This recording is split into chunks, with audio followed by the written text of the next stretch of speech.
In our today's class, we are going to learn South African money. Here it is. Now the currency for the South African money is rand. Here it is. R-A-N-D, rand. Okay. So here, number one, here are some coins. The first coin is of 20 cents. So I'm writing here 2020. And the next one is 50. It's 50 cents. And the next coin is of 5 cents, and the last one is of again 20 cents. Okay, now just add them up. What you get, it's a 20 plus 50 is 70. Here it is 75. 75 plus 20 is 95.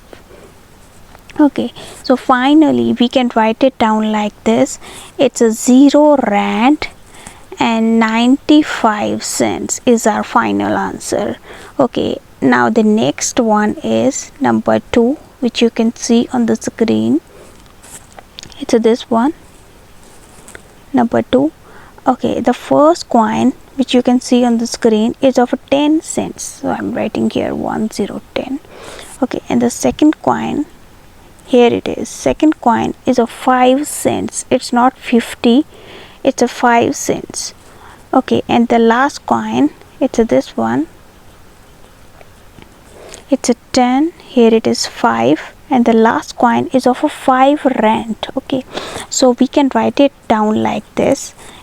Finally we get 5 rand and 50 cents is our final answer. Thanks for watching.